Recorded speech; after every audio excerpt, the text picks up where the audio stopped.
हाँ तो बच्चों, आज हम कक्षा तीसरी का हिंदी पहला पाठ पढ़ेंगे। उसका नाम है सीखो आनंदमयी कविता। तो पहले हम कविता पढ़ेंगे। फूलों से नित हंसना सीखो, भंवरों से नित गाना, तरु की झुकी डालियों से नित सीखो शीश झुकाना। सीख हवा के झोंकों से लो कोमल भाव बहाना। दूध तथा पानी से सीखो मिलना और मिलाना। सूरज की किरणों से सीखो जगना और जगाना।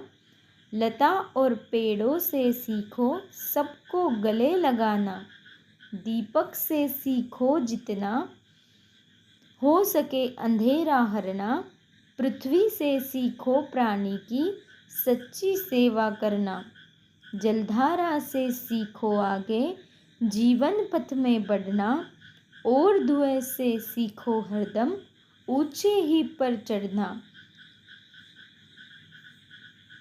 हाँ, तो ये कविता लिखी है श्रीनाथ सिंह जी ने।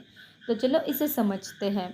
यहाँ पे हमारा जीवन कैसा होना चाहिए, हमारी जीवनचर्या या हमें कैसे रहना चाहिए, हमारा स्वभाव कैसे रहना चाहिए, इसके बारे में आपको बताया गया है।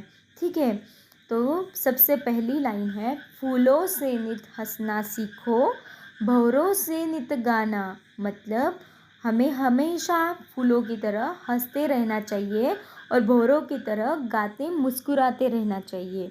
तरु की झुकी डालियों से नित सीखो शीश झुकाना। हमें कभी भी किसी भी बात में अड़ा नहीं रहना चाहिए। ठीक है, कभी कभी हमें शीश झुकाना चाहिए। शीश झुकाने का मतलब है हार मानना या पीछे हो जाना। पीछे हो जाना मतलब अगर हमें कोई और बोलता है कि ये यहाँ आप गलत हो तो आपको आपकी गलती माननी चाहिए। इसे बोलते हैं शीश झुकाना। सीख हवा के झोंकों से लो कोमल भाव बहाना। हवा जैसे बहती है हमें कोमल एहसास दिलाती है, वैसे ही आपका स्वभाव भी होना चाहिए। दूध तथा पानी से सीखो। देखो, अगर दूध में पानी मिलाएंगे तो हम पानी और दूध को अलग नहीं कर सकते, और उसी तरह आपको भी सीखना है दूध और पानी से मिलना और मिलाना। ऐसे ही हमें मिलना चाहिए और मिलाना भी चाहिए, मतलब एक दूसरे से अच्छे से रहना चाहिए। सूरज की किरणों से सीखो जगना और जगाना। सूरज की किरणें हमें जगाती भी है और हमारा जीवन भी सूरज की रोशनी पे निर्भर है। इसीलिए सूरज की किरणों की तरह बनो, दूसरों को औरों को जगना और जगाना। लता और पेड़ों से सीखो सबको गले लगाना। देखो, लता मतलब जो बेल होती है। ठीक है, तो बेल क्या करती है, पेड़ के सहारे उगती है, पेड़ को गले लगाती है, तभी उसे सहारा मिलता है और वो आगे बढ़ती जाती है। वैसे ही हमें लता और पेड़ों से, मतलब बेल और पेड़ों से सबको गले लगाना सीखना है, मतलब सबकी मदद करना सीखना है। दीपक से सीखो जितना हो सके अंधेरा हरना। कभी किसी को अंधेरे में या अपनी ज़िंदगी भी अंधेरे में नहीं ढकेलनी चाहिए। हमेशा दीपक की तरह अंधेरा दूर करने का प्रयास करना चाहिए। पृथ्वी से सीखो प्राणी की सच्ची सेवा करना। हमारी जो सेवा है वो पृथ्वी कर रही है, हमें जो चाहे वो दे रही है। जैसे पानी, हवा, सूर्य प्रकाश, ये कहाँ से मिल रहा है, पृथ्वी से मिल रहा है। इसीलिए वो जो पृथ्वी है हमारी, वो नित सेवा करती है, मतलब हमेशा सेवा करती है, और हमें भी ये सीखना चाहिए। जलधारा से सीखो आगे जीवन पथ में बढ़ना। जैसे नदी हमेशा आगे बढ़ती रहती है, वैसे ही हमें भी अपने जीवन में आगे बढ़ना सीखना है, कभी रुकना नहीं है। और धुएं से सीखो हरदम ऊंचे ही पर चढ़ना। और धुआं क्या करता है, ऊंचा ऊंचा जाता है, वैसे ही हमें भी बहुत ऊंचा जाना है, बहुत बड़ा बनना है। तो ठीक है, ये थी हमारी हिंदी की कक्षा 3 की कविता 1, श्रीनाथ सिंह ने लिखी हुई। तो देखिए, ये जो प्रश्न है वो बातचीत के लिए है। आपको इस चित्र में क्या क्या दिखाई दे रहा है, तो ये आपको बताना है। तो आपको इस चित्र में क्या क्या दिखाई दे रहा है, तो आपको नदी बह रही दिख रही है, अच्छे अच्छे अलग अलग रंग बिरंगी फूल खिले हैं, पत्थर दिख रहे हैं, चारों तरफ हरियाली है, सूरज उगा हुआ है, पर्वत दिख रहा है, पेड़ है, पेड़ों पर अच्छे अच्छे हरे हरे पत्ते हैं, उसमें फल आए हुए हैं, उसके बाद पंछी आकाश में उड़ रहे हैं। तो इस तरह से आपको इस चित्र में अलग अलग चीज़ें दिखाई दे रही है। तो आगे आपको प्रश्न पूछा गया है कि इनमें से कौन कौन सी वस्तुएं आप प्रतिदिन देखते हैं। तो देखिए, फूल आप प्रतिदिन देखते हैं, सूरज आप प्रतिदिन दिखते हैं, पंछी आप प्रतिदिन मतलब हर रोज़ देखते हैं, फल या फलों के पेड़ आप हर रोज़ देखते हैं। उगते हुए सूरज को देखकर आपके मन में किस प्रकार के भाव आते हैं, तो इसका आंसर आप कमेंट बॉक्स में देंगे। रंग बिरंगी फूलों को देखकर आपको कैसा लगता है, तो रंग बिरंगी फूलों को देखकर आपको कैसा लगता है, प्रसन्न लगता है। और कैसा लगता है, ये आपको कमेंट सेक्शन में देना है। कमेंट सेक्शन में आपको इसका उत्तर देना है। उगते हुए सूरज को देखकर हमें प्रसन्नता महसूस होती है, या कुछ मतलब अलग करने का मन करता है, एकदम फ्रेश महसूस होता है। तो इसी तरह से आंसर आप कमेंट बॉक्स में भी दे सकते हैं। ठीक है, अभी देखिए, कविता की बात किससे क्या सीखे, मिलान कीजिए। तो आपने कविता तो सीखी, कविता में अलग अलग चीज़ें बताइए कि प्रकृति की कौन कौन सी चीज़ों से हमें क्या क्या सीखना है। तो सूरज से हमें क्या सीखना है, जगना और जगाना। गुड। तो सूरज से हमें जगना और जगाना सीखना है। ठीक है, आगे फूलों से हमें क्या सीखना है, हंसना सीखना है। दीपक से क्या सीखना है, अंधेरा दूर करना। ठीक है, मधुमक्खी से हमें क्या सीखना है,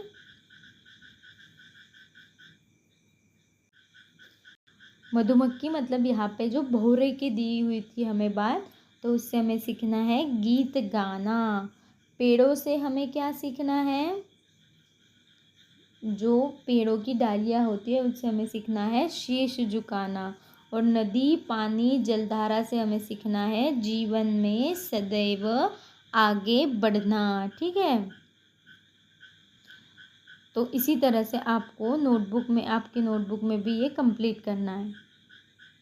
अभी देखिए, अगला जो प्रश्न है वो है, कविता में किससे सीखने की बात आपको सबसे अच्छी लगी, उसका चित्र बनाइए और नाम लिखिए। तो आप अपनी इच्छा के अनुसार इसका आंसर दे सकते हैं। बहुत ही इजी क्वेश्चन है कि आपको क्या करना है, कविता में अलग अलग चीज़ों से आपको अलग अलग बातें सीखनी है। तो जो भी आपको अच्छा लगा हो वो चित्र यहाँ पे भी दिया हुआ है, तो आपको उसका चित्र निकालना है और उस चीज़ का नाम लिखना है। ऐसे 2 चित्र बनाने हैं। अगला प्रश्न, पढ़िए और बताइए कि यह भाव कविता की किस पंक्ति में आया है।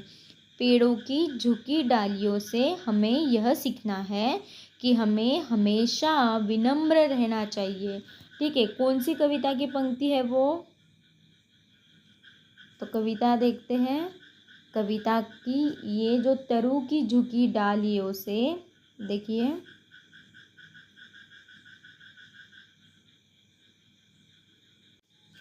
हाँ, तो कविता की ये जो पंक्ति है, तरु की झुकी डालियों से नित सीखो शीश झुकाना।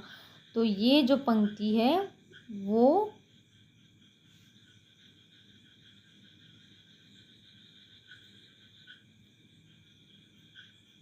इस प्रश्न का उत्तर है। आगे है, हवा के झोंकों से हमें सीखना है कि हमें हमेशा कुछ न कुछ काम करते रहना चाहिए। तो ये कहाँ पे है, तो वो कविता की पंक्ति हम कविता में ढूंढेंगे। तो देखो, जो 3 नंबर की लाइन है, सीख हवा के झोंकों से लो कोमल भाव बहाना। ठीक है, ये जो पंक्ति है वो उस प्रश्न का उत्तर है। आगे, नदी नहर से हमें सीखना है कि जीवन आगे बढ़ने का नाम है और हमें आगे बढ़ते रहना चाहिए। तो ये किस पंक्ति में है?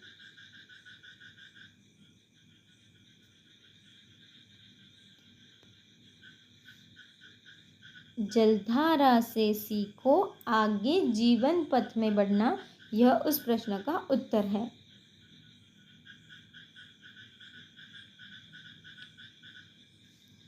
तो आगे वाला प्रश्न देखेंगे। सूरज से जगना और जगाना सीखने की बात कही गई है। हम सूरज से और क्या क्या सीख सकते हैं? कोई दो बातें लिखिए।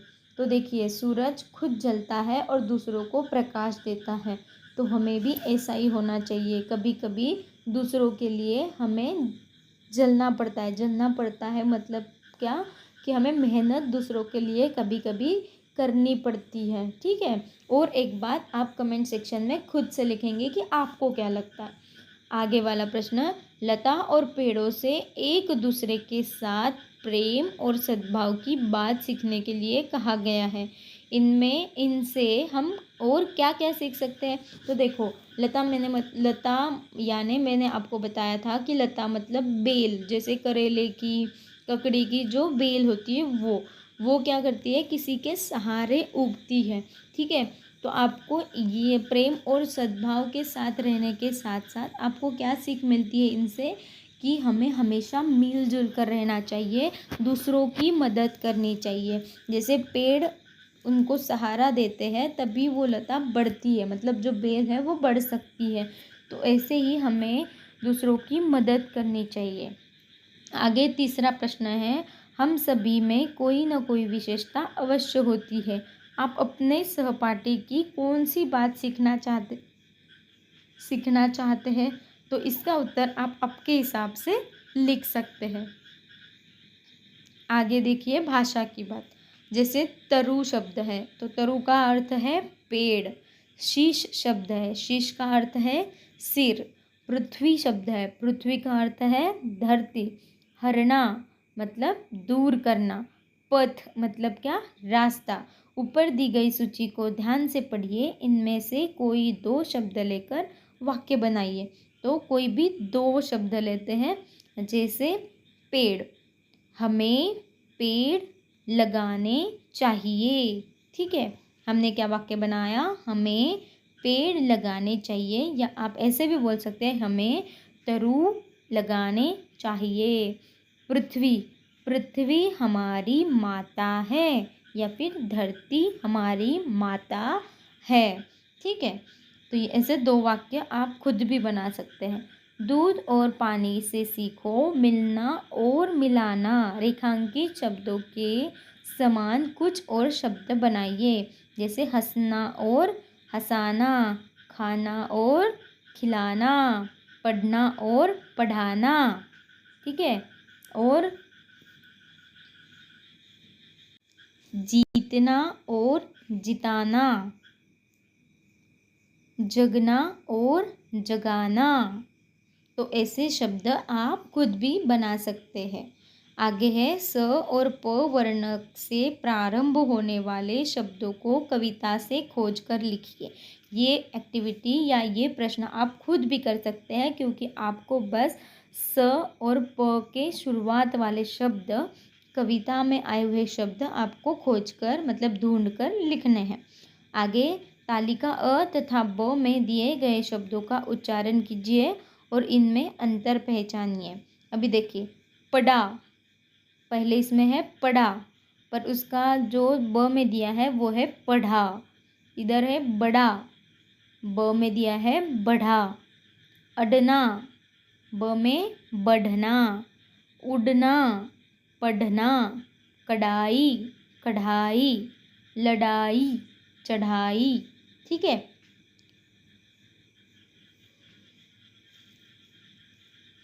तो इनमें शब्द के जो अंतर है वो शब्द के हैं। ठीक है।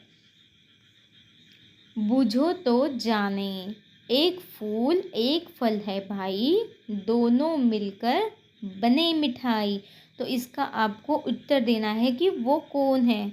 आगे है, बिना बाल की पूछ लिए वह भाग रहा है, सब सोते वह रात रात भर जाग रहा है, काट काट कर कागज कपड़े खुश होता है, और धरातल के नीचे घर में सोता है। तो इसका भी आंसर आपको बताना है। अगर आपको नहीं आता तो कमेंट सेक्शन में मैं आंसर लिख के पिन कर दूंगी। आइए मिलकर गाए। तो आपको जो ये कविता दी गई है, इसको आपको अपने दोस्तों के साथ मिलकर पढ़ना है, ठीक है।